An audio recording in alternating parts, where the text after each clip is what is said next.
नमस्कार, प्लस में आपका स्वागत है। मैं हूं आपके साथ राजकिशन। डालते अभी तक की मुख्य हेडलाइन पर। रातों रात करोड़पति बन गए बिहार के 2 स्कूली छात्र। दोनों बच्चों के बैंक अकाउंट में आए 960 करोड़ रुपए। भोजपुर के निलंबित आईपीएस राकेश दुबे के 4 ठिकानों पर ईओयू का छापा। बिहार से लेकर झारखंड तक कुंडली खंगाल रही पुलिस। और खगड़िया के शहरबन्नी में भी मना रामविलास पासवान का बड़खी। बेटा चिराग पासवान शामिल हुए। अब खबरें विस्तार से। बीजेपी सांसद के एम्बुलेंस घोटाले के बाद एम्बुलेंस में बालू ढोने के बाद अब एम्बुलेंस में शराब की सप्लाई की जा रही है। शराबबंदी का ढिंढोरा पीटने वाले मुख्यमंत्री इस पर सवाल पूछेंगे तो वे जवाब देने के बजाय वो हमेशा की तरह लुकिंग लंदन टॉकिंग टोक्यो करेंगे। सिस्टम ध्वस्त कर सीएम उस पर कुंडली मारकर बैठ गए हैं। उनकी अब कोई जवाबदेही नहीं है, जिसे जो मर्जी करे, क्योंकि वो थक चुके हैं। उनके वश में और कुछ भी नहीं है। ऐसा हम नहीं बल्कि नेता प्रतिपक्ष तेजस्वी यादव बता रहे हैं। और पीछे होकर रही है, पीछे होकर रही है।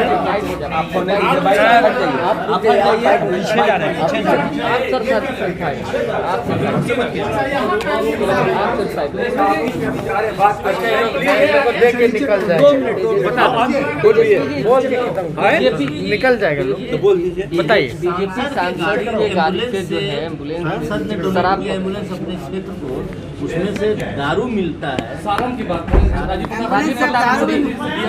पहले बालू ढुलाता था, अब दारू ढुला रहे हैं। अब इस पे हम लोग क्या कहें? सब कुछ तो सामने है, इसमें कुछ कहने की आवश्यकता है क्या? जो लोगों की जिम्मेवारी है इस काम को रोकने की, उन लोगों से पूछिए कि भाई ये क्या हो रहा है। हम लोग इस पे क्या कहें? हम लोग कहेंगे तो बात जो है बोलेंगे कि कहीं और लेके चले जाएंगे बात। उनसे ये जो विषय जो आया है कि भाई कभी जो भी डोनेट किया हुआ जो एम्बुलेंस है, कभी बालू धुआता है। जब हमको पेशेंट होने की ज़रूरत थी तो बालू धुआ रहा था। आज क्या स्थिति बनी हुई है कि शराब धुआ रहा है। तो हम लोग तो कल भी इस बात को हमने बोला कि भाई कहाँ शराबबंदी है। अब तो फंड की गाड़ी से जो है इस तरह का काम हो रहा है, तो हमारे लिए क्या बचा है बोलना। और जो सत्ता पक्ष के लोग हैं जिनकी जिम्मेवारी है, वो लोग भी क्या बोलेंगे? क्या अभी भी वो बोलेंगे कि कानून का राज है? क्या अभी भी वो बोलेंगे ना हम किसी को फंसाते हैं और ना किसी को बचाते हैं? क्या बोलेगा भाई लोग? तो शर्मसार हो गया। अब अंतरात्मा कहाँ जगती है? इन सब चीज़ों के लिए अंतरात्मा नहीं ना जगती है भाई। ढूंढने के लिए जिस तरह से एम्बुलेंस नहीं है, बात होती है बिहार में। अब भाई अब क्या दबाव में है नहीं है, लेकिन नीतीश कुमार जी तो पूरी तरीके से फेल हो चुके हैं। बिहार का भट्टा बैठा दिया उन्होंने। हर चीज़ पूरा सिस्टम जो है कोलैप्स कर गया है।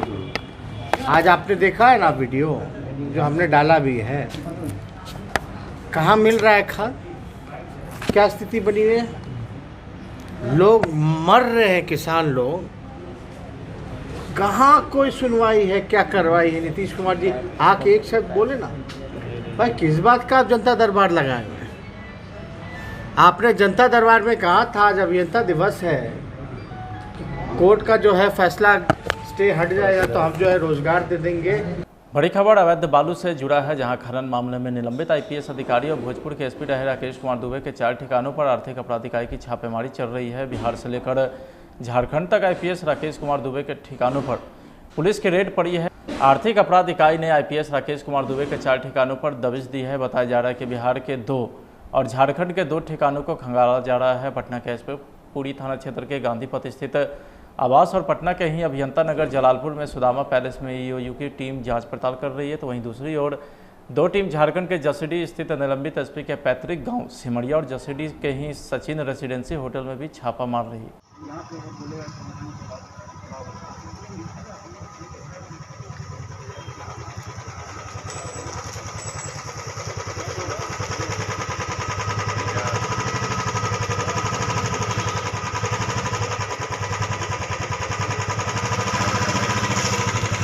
न कोई स्क्रैच कूपन, न ही लकी ड्रॉ, कौन बनेगा करोड़पति के गेम शो से भी दूर दूर तक इस गांव के लोगों का कोई नाता नहीं है। लेकिन कटिहार के आजमनगर प्रखंड के पस्तिया गांव में हर कोई अपना खाता चेक करवाने के लिए आतुर है।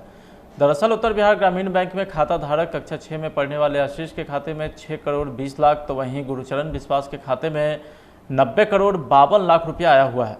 आमतौर पर स्कूल में पढ़ने वाले दो बच्चों के खाते में पोशाक राशि के सरकारी राशि आना था, जिसे लेकर इन दोनों बच्चों के परिजन गांव के ही इंटरनेट केंद्र पर जब अकाउंट चेक करवाया तो वह लोग दंग रह गए और रातों रात करोड़पति बने। इन बच्चों को भी समझ में नहीं आ रहा कि यह कैसे संभव हुआ। अब पूरे गांव के लोगों ने अपना अकाउंट चेक करवाने को लेकर के अफरा तफरी मचा है।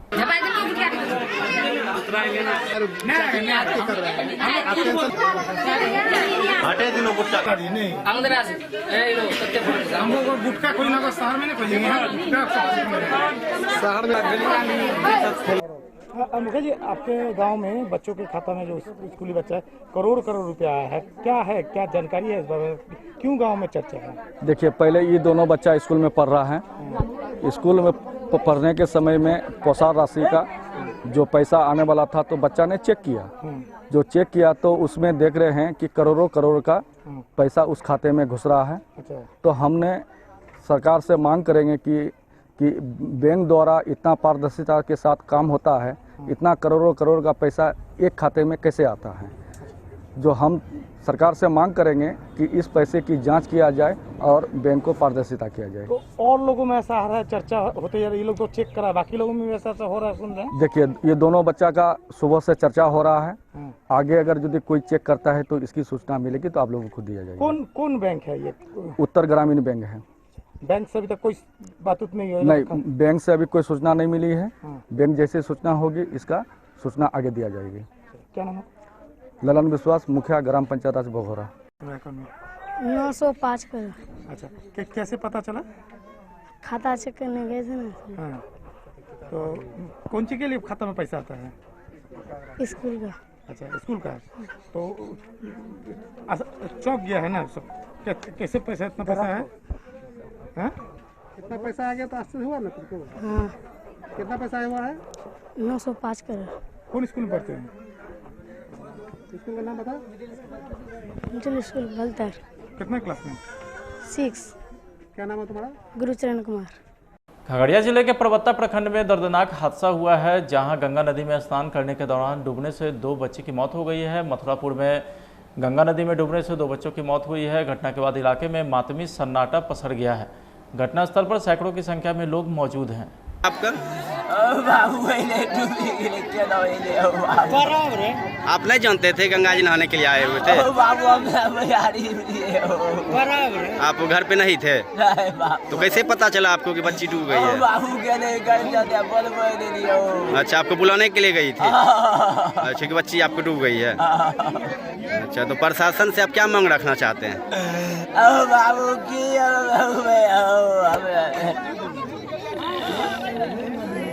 सासाराम में उत्पाद विभाग के 3 सिपाही को रिश्वत देते गिरफ्तार किया गया है। घटना के बारे में बताया जाता है कि 10 सितंबर को नगर थाने के गुरुद्वारा रोड में विक्रम कुमार नामक शख्स के यहां उत्पाद विभाग के 3 सिपाही राजीव कुमार, रविंद्र कुमार एवं शिवपूजन कुमार ने शराब बरामदी हेतु छापा मारी किया था। इस मामले में केस नहीं करने और तस्कर को लाभ पहुँचाने के लिए 1.5 लाख रुपये की मांग भी की गई थी। तस्कर विक्रम कुमार ने इन तीनों सिपाहियों को 1-1 लाख रुपये रिश्वत भी दे दिए, लेकिन शेष 50,000 रुपये उत्पाद विभाग के तीनों कर्मी के द्वारा विक्रम कुमार पर जल्द से जल्द देने के लिए दबाव बनाया जा रहा था। टाउन थाना अंतर्गत 10 सितंबर को गुरुद्वारा रोड स्थित विक्रम कुमार के घर में उत्पाद विभाग के सिपाही 3 सिपाही जिनका नाम राजीव कुमार, रविंद्र कुमार और शिवपूजन कुमार, इनके द्वारा शराब बरामदगी हेतु छापेमारी किया गया था और उसमें शराब उन्होंने कुछ बरामद किया और इसके बाद शराब मामले में केस नहीं करने के लिए और तस्करों को जो लाभ पहुंचाने के लिए इन लोगों ने उससे पैसे की मांग की।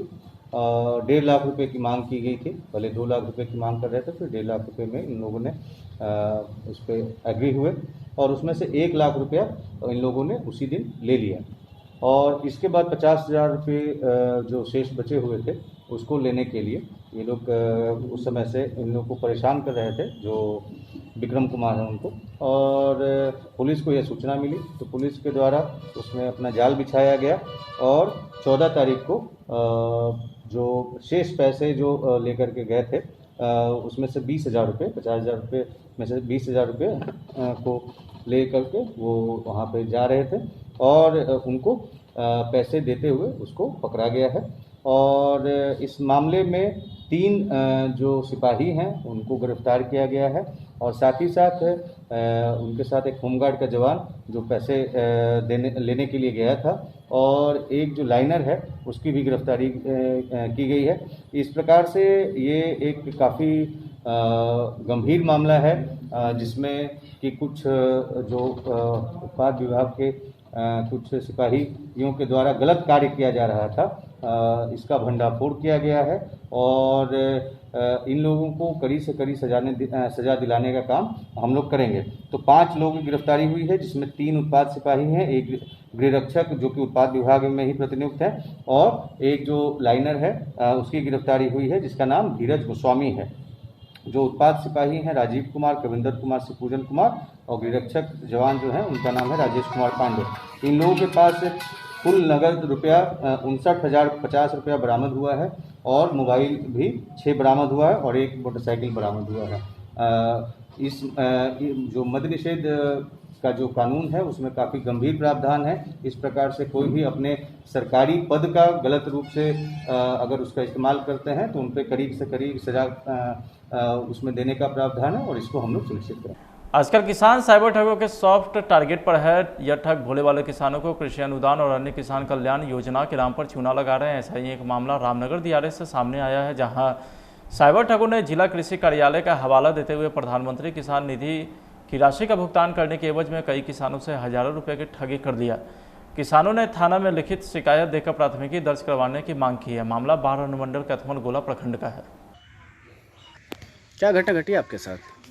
वो कृषि विभाग के नाम से 2 आदमी फ़ोन किया, एक अजीत कुमार कर्मचारी बन के, अच्छा। एक है कीर्ति शर्मा। अच्छा।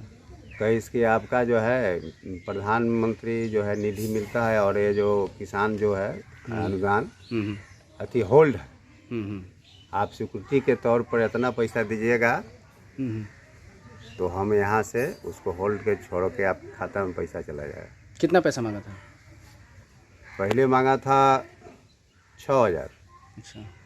फिर कहीं इसकी 5500 और दीजिए, यहाँ देखिए, और उसके बाद में 3500। अच्छा। कहीं इसके मेरे खाता में डाल दीजिए। तो खाता अभी नंबर दिया तो हम समझे कि होल्ड छोड़ने के अथी में एवज में सिक्योरिटी मनी मांग रहा है, तो कर्मचारी है भी, तो हम दिए पैसा उसको, खाता से खाता में दिए और थाना में भी जाके हम उसका नंबर, अकाउंट नंबर सब जाके दिए हैं। किस योजना का पैसा दिलाने की बात किया था वो कहीं कि आपका होल्ड है, दियारा में होल्ड है, नहीं मिल रहा है सर्वे लैंड के कारण। कौन योजना? प्रधानमंत्री निधि। अच्छा, किसान निधि। किसान निधि। अच्छा, वो आप लोग को नहीं मिलता है? नहीं मिलता यहाँ के किसानों को। अच्छा। तो हम लिखे थे सेक्रेटरी के साहब को, तो हम समझे कि होल्ड हो गया, नहीं मिल रहा है, तो इसलिए वहाँ सिक्योरिटी मनी के तौर पर मांग रहा है। खाता नंबर में मांगा, लेकिन खाता नंबर भी है बंगाल के खाता है, नंबर दिया हो अपना नाम से। एक तो गूगल में है, सुनीता देवी के खाता है सेंट्रल बैंक का, उसका जो है गूगल में कीर्ति शर्मा के नाम से बना हुआ है, उसमें लिया पैसा। कुल मिलाकर कितना रुपया का ठगी हुआ आपसे? 13,000 कुछ रुपया। उन लोगों को आप पहले से नहीं जानते थे? नहीं, कृषि पदाधिकारी वो बन गया, एक तो कोऑर्डिनेटर बना हुआ था। आपने आवेदन पुलिस में दिया? हाँ, दे दिए, थाना इंचार्ज को दिया। कौन सा थाना? कैथमल गोला। अभी तो वहीं सासाराम में सर्पदंश से घायल युवक की इलाज के दौरान मौत हो गई है। घटना के बारे में बताया जाता है कि शिवसागर थाना के पखवाड़ी में रहने वाले ददन बिंद घर में फर्श पर सोए थे। इसी दौरान विषैले सांप ने ददन को डस लिया, जिससे युवक गंभीर रूप से घायल हो गया। आनंद फानन में उसे सासाराम के सदर अस्पताल में भर्ती कराया गया, जहां इलाज के दौरान उसकी मौत हो गई। घटना हुआ रात में, लड़का सोया था और नीचे फर्श पे सोया था। गरीब आदमी है, उसके पास बेड नहीं था, तो उसी में क्रम में रात में सांप काट दिया। और काटने के बाद में हम लोग इलाज कराने सदर हॉस्पिटल आए, जहाँ इसका डेथ हो गया, मर गया लड़का। क्या नाम है मृतक का? मृतक का नाम ददन बिंद है। कहाँ के रहने वाले हैं? पखनारी के रहने वाले हैं। शिवसागर थाना अंतर्गत पखनारी गांव है। क्या नाम पड़ेगा आपका? मेरा नाम संजय कुमार है। कौन लगते हैं आप इनके? हम गांव घर के चाचा लगते हैं उसके। वहीं सासाराम में प्रधानमंत्री गरीब कल्याण अन्न योजना के तहत भाजपा के विधान पार्षद निवेदिता सिंह ने योजना के लाभार्थियों के बीच थैला व राशन का वितरण की। आपको बता दें कि इस योजना के तहत कोरोना काल में नवंबर 2021 तक गरीबों को मुफ्त अनाज दिया जाना है, जिसे लेकर भाजपा कार्यकर्ता के द्वारा समय समय पर कार्यक्रम आयोजित की जा रही है। इसी क्रम में सासाराम में भी यह कार्यक्रम का आयोजन किया गया है। हमारे सुनील कुमार सिंह जी, विनोद गोस्वामी जी, सुरेंद्र जी, तमाम हमारे नगर के सोनू सिन्हा जी, कार्यकर्ता प्रीत जी, सबका मैं और यहाँ उपस्थित सभी महिलाओं का मैं हार्दिक अभिनंदन और स्वागत करता हूँ। आप जानती हैं नहीं मिल पाता था, आज उनकी किल्लतों को दूर करके हर घर में गैस पहुंचाने का कार्य किया प्रधानमंत्री जी ने। सभी घरों में हम लोगों ने आपका खाता खुलवाया, जिसकी चर्चा प्रमोद जी भी कर रहे थे। तो आदरणीय प्रधानमंत्री जी जिस तरह से हमारी महिला बहनों की चिंता करती है, वैसा कभी आज तक देश के किसी भी प्रधानमंत्री जी ने महिलाओं के बारे में चिंता नहीं की थी।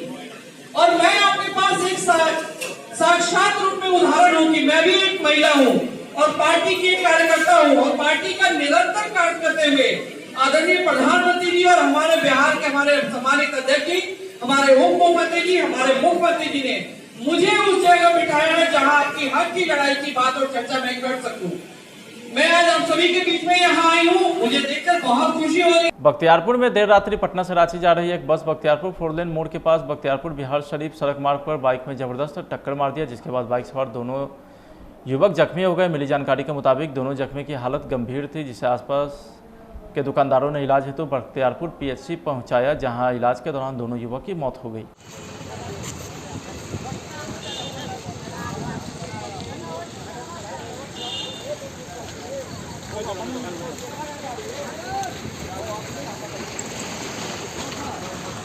बिहार बीजेपी कार्यालय में सहयोग कार्यक्रम का आयोजन किया गया। गुरुवार के सहयोग कार्यक्रम के दौरान मंत्री प्रमोद कुमार, मंत्री सुभाष सिंह व नारायण प्रसाद भी शामिल हुए। कार्यक्रम के दौरान सभी मंत्री ने मीडिया को भी संबोधित किए।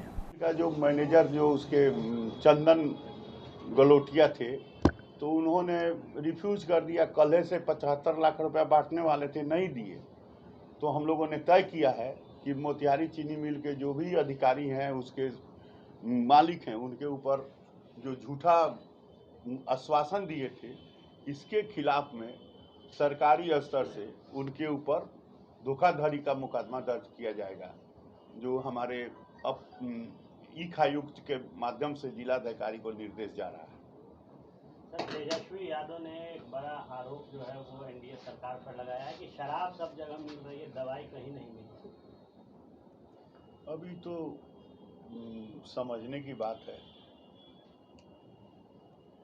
सबका नज़रिया अलग अलग होता है।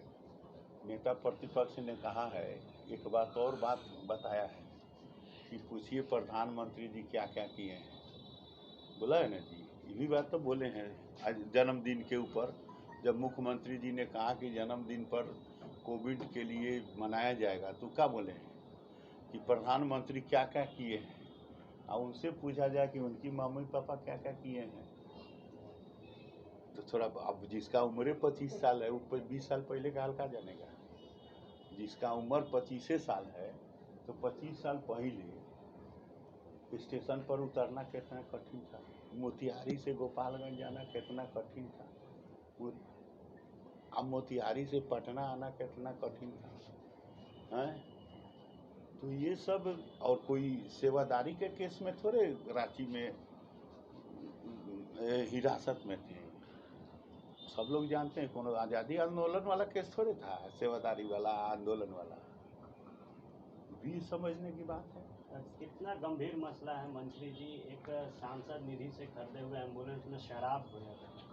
देखिए, ये तो उसके ऊपर तो हम धन्यवाद देंगे अधिकारी को जो इसको पकड़ा, और वैसे जो तथाकथित जो अवैध काम करने वाले लोग थे, उनके ऊपर विधि संगत कार्रवाई की। देखिए, कोई भी निधि के, अब बिहार सरकार का गाड़ी है, गाड़ी पर कोई आदमी बैठ के अवैध काम करेगा तो सरकार थोड़े दोषी होता है, वो जो काम करने वाला ना दोषी होता है। तो संजोग देखिए कि हमारे अधिकारी तत्परता से उसे पकड़ कर और उनके विरुद्ध कार्रवाई कर रहे हैं, और दूध का दूध पानी का पानी होगा, ये बात समझ लीजिए कि सारा उनका रोब रुआब खत्म हो जाएगा। एक सवाल ये बन, चाहे पानी हो, चाहे नहर हो, चाहे सड़क हो, चाहे नाला हो, तो ये जो भूमि जो है, इसी भूमि पर लॉ एंड ऑर्डर की समस्या उत्पन्न होती है अवैध कब्जा, भूमाफियाओं के कब्जा के कारण। तो इसी को हमारे माननीय मुख्यमंत्री जी भी कहते हैं। कई सुधार, धन्यवाद है अपने माननीय मंत्री राजस्व विभाग को और राजस्व विभाग के अपर मुख्य सचिव को कि जो कई सिस्टम उन्होंने अडॉप्ट किया है, जो ऑनलाइन इसकी सुधार होगी।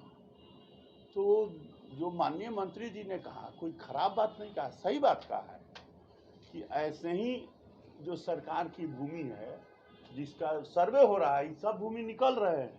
पता कीजिए, जहाँ सर्वे होता है वहाँ जाकर देखिए, हजारों हजार एकड़ भूमि इस टाइप के निकल रहे हैं जो अवैध कब्जा में है। एम्बुलेंस से शराब तस्करी को लेकर जाप पार्टी के द्वारा एक प्रेस वार्ता का आयोजन किया गया और सांसद राजीव प्रताप रूडी के ऊपर जाप नेता ने गंभीर आरोप लगाया। इतना ही नहीं, राज्य सरकार के कार्यशैली पर भी गंभीर सवाल उठा दिए। छपरा के सांसद राजीव प्रताप रूडी की संसद से सदस्यता को बर्खास्त करने की मांग करती है। हम लोग ये भी मांग कर रहे हैं कि सारण जिला के डीएम और सिविल सर्जन को भी बर्खास्त करना चाहिए। इन लोगों ने सरकारी धन का भयंकर दुरुपयोग किया है।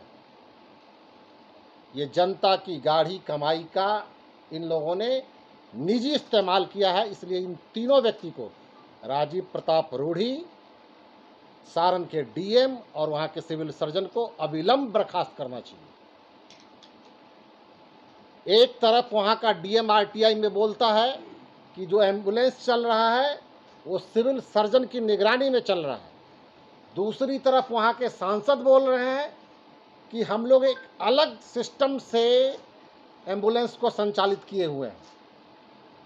जब पिछली बार इनके एम्बुलेंस से बालू ढोने की खबर आई और सारे एम्बुलेंस एक निजी मकान में रखे गए थे, तो हमारे पार्टी के राष्ट्रीय अध्यक्ष श्री राजेश रंजन पप्पू यादव जी ने जब इनका खुलासा किया तो तमतमाए हुए सांसद राजीव प्रताप रूडी ने प्रेस कॉन्फ्रेंस किया, जिस पर झूठ का पुलिंदा पुराण उन्होंने गढ़ा और उसमें कहा कि दुनिया की सबसे बेहतरीन हाईफाई टेक्नोलॉजी से हम अपने एम्बुलेंस को चलवा रहे हैं। उन्होंने यह भी कहा कि हमारे टोटल एम्बुलेंस में जीपीएस लगा हुआ है। टोटल एम्बुलेंस के स्पीड तक का कंट्रोल हमारा कंट्रोल रूम करता है। ये कहा गया उनका जीपीएस सिस्टम जब उनके एम्बुलेंस से शराब ढोया जा रहा था। कहा गया उनका वो स्पीडोमीटर जब इनके एम्बुलेंस से गांजा, चरस, अफीम जैसे नारकोटिक्स का व्यापार चल रहा है। कहा गया इनका जीपीएस सिस्टम जब इनके एम्बुलेंस से बालू ढोया जा रहा है। ये आरोप पहली दफ़ा हम लोग नहीं लगा रहे हैं, ये आरोप हम लोग कई दफ़ा लगा चुके हैं। लेकिन परसों की जो घटना हुई है, जब दारू लदे जब पकड़ाया है, उस पर एफआईआर हो रहा है, तो मुखिया पर एफआईआर करने से काम चलेगा? वो मुखिया कौन होता है? ये सांसद कौन होता है अपने अंडर में चलाने वाला एम्बुलेंस? सीधा सवाल है मेरा प्रधानमंत्री से, सीधा सवाल है लोकसभा के अध्यक्ष से कि आपने लोकसभा के अध्यक्ष, आप जवाब दीजिए कि आपके यहाँ का एक member of parliament Rajiv Pratap Rudy किस हैसियत से वो चलवा रहे हैं एम्बुलेंस? इनका क्या एग्रीमेंट है क्या? सरकार डीएम जब आरटीआई में डाला जाता है तो बोलता है कि नहीं, सारा एम्बुलेंस हमारा सिविल सर्जन के अंडर में चल रहा है। और दूसरी तरफ प्रेस कॉन्फ्रेंस करके राजीव प्रताप रूडी बोल रहे हैं। अब जब दारू पकड़ाया है तो राजीव प्रताप रूडी को प्रेस कॉन्फ्रेंस करने की क्या जरूरत है? वो क्यों सफाई दे रहे हैं कि मुखिया पर कार्रवाई होनी चाहिए? ये डीएम कहाँ है? डीएम क्यों नहीं इस पर जवाब दे रहे हैं? किस हैसियत से मुखिया चला रहा था एम्बुलेंस? किसके साये में चला रहा था? किसके इशारे पर चला रहा था? राजीव प्रताप रूडी को जवाब देना होगा कि कहाँ गया आपका जीपीएस, कहाँ गया आपका स्पीडोमीटर, कहाँ गया आपका रेड ग्रीन, ये क्या क्या टेक्नोलॉजी से लैस करके वो अपना ये पूरा एम्बुलेंस चलवा रहे थे आप? ये पूरे गरीब के पैसे का बंदरवाट कर रहा है वहाँ का डीएम, वहाँ का सिविल सर्जन और राजीव प्रताप रूडी। इसका पूरा जवाब जन अधिकार पार्टी मांगती है। और भारतीय जनता पार्टी ये क्या कर रही है? जब कोई आदमी उसके खिलाफ में काम कर रहा होता है, जहाँ सरकार अक्षम हो जाती है, सरकार नहीं काम करती है, वहाँ पर पप्पू यादव जी काम करते थे। तो पप्पू यादव जी को 4 महीने से जेल में डाल दिया गया। क्या जुर्म है उनका? सोनू सूद भी काम कर रहे थे कोरोना में, उन पर ईडी बैठा दिया गया। ये सीबीआई, ईडी और सरकार का जितना भी जो तोता है, ये क्या कर रहा है? आप डरा रहे हैं लोगों को और अपने लोग को खुला छूट दे रहे हैं कि लूट लो। हम मांग करते हैं कि जब तक रूढ़ी को बर्खास्त नहीं किया जाता है, छपरा के डीएम और सिविल सर्जन को बर्खास्त नहीं किया जाता है, जन अधिकार पार्टी इस इशू को लेकर के तरह तरह के आंदोलन चलाएगी। परसों हम लोग बिहार सरकार और भारत सरकार दोनों का पुतला जलाएंगे। 18 तारीख को खगड़िया के शहरबन्नी में रामविलास पासवान का बरखी मनाया गया। लोजपा नेता और कार्यकर्ता ने रामविलास पासवान की बरखी खगड़िया के शहरबन्नी उनके पैतृक गांव में मनाई, जिसमें चिराग पासवान ने शिरकत कर अपने पिता को श्रद्धांजलि दी। तो वहीं मीडिया से बातचीत के दौरान उन्होंने सीएम नीतीश कुमार पर जमकर निशाना भी साधा है। जन कल्याण योजना का निर्माण किया, जिसके तहत आज भी 81 करोड़ लोगों को केंद्र सरकार के द्वारा मुफ्त में उनको राशन दिया जा रहा है। तो ये तमाम योगदान हमारे नेता का रहा। इसीलिए आज जब वो नहीं है, उनके निधन के बाद मैं चाहता हूँ कि हमारे नेता को हर वो सम्मान मिले जिसके वो हकदार हैं। वो सिर्फ पासवान समाज के ही नहीं, वो सिर्फ दलित महादलितों के ही नहीं, बल्कि देश भर में सर्वमान्य नेता थे, सर्व समाज के वो नेता थे। और जिस तरीके से देश भर के नेताओं ने उनको उनकी बरखी पर उनको श्रद्धांजलि दी, भले वो राष्ट्रपति हो, भले वो प्रधानमंत्री हो, सोनिया गांधी हो, प्रियंका जी हो, राहुल गांधी हो, तमाम बड़े मंत्री हो, महामहिम राष्ट्रपति जी हो, महामहिम राज्यपाल जी हो, लोकसभा के स्पीकर हो, विधानसभा के स्पीकर हो, सभापति हो, नित्यानंद राय जी हो, तमाम नेता मंत्रियों ने उन्हें आकर जिस तरीके से, तेजस्वी यादव जी आए, मांझी जी आए, जिस तरीके से उन्हें आकर श्रद्धांजलि दी, मैं तमाम उन नेताओं का भी धन्यवाद करता हूँ। अपने तमाम गाँव के परिवार के लोगों का भी धन्यवाद करता हूँ कि आज वो उनके इस बरखी में यहाँ पर भी सम्मिलित हुए हैं। मुख्यमंत्री नीतीश कुमार जी ज़रूर वो नहीं आए। इस बात का आक्रोश न सिर्फ पासवान समाज में है, बल्कि जैसा मैंने कहा कि हमारे नेता सर्व समाज के नेता थे, तो कहीं ना कहीं यह आक्रोश सब में है कि जिस तरीके से उन्होंने हमारे नेता का अपमान किया, ये एक मुख्यमंत्री पद की गरिमा को शोभा नहीं देता। प्रिंस पर जो आरोप लगा है रेप का, क्या चलिए? देखिए, ये जांच का विषय है। मैं कोई इन्वेस्टिगेटिंग अथॉरिटी नहीं हूँ। मुझे नहीं जानकारी कि भैया कौन सही कौन गलत। मेरे संज्ञान में जब ये विषय आया था तो उस वक्त भी मैंने दोनों से, जो पीड़िता हैं उनसे भी और प्रिंस से भी, मैंने यही आग्रह किया था कि आप पुलिस के पास जाएं और आप इस पे एफआईआर दर्ज कराएं। संभवतः प्रिंस ने एफआईआर दर्ज करवाई, प्रिंस ने अपना पक्ष मेरे समक्ष रखा। उनके पक्ष में भी ज़रूर दम था। उन्होंने जिस तरीके से अपनी बातों को रखा कि मुझे प्रताड़ित किया जा रहा है, मेरे साथ एक षड्यंत्र रचा जा रहा है, जो भी बातें उन्होंने रखी वो भी मैंने सुनी और पीड़िता ने भी अपनी बातें सुनी। और उसके बाद मुझे समझ में आया कि ये पूरा मैटर क्रिमिनल ऑफेंस का है और इसमें पुलिस के पास ही जाना उचित होगा, और यही सुझाव मैंने दोनों को दिया।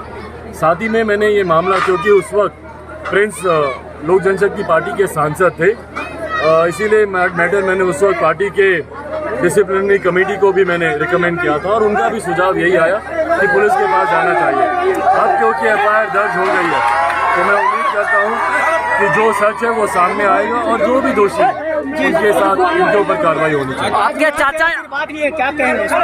वहाँ से आशीर्वाद लिए, क्या कहेंगे? हमेशा फलता है। उम्मीद करता हूँ मेरी आगे की राह आसान होगी।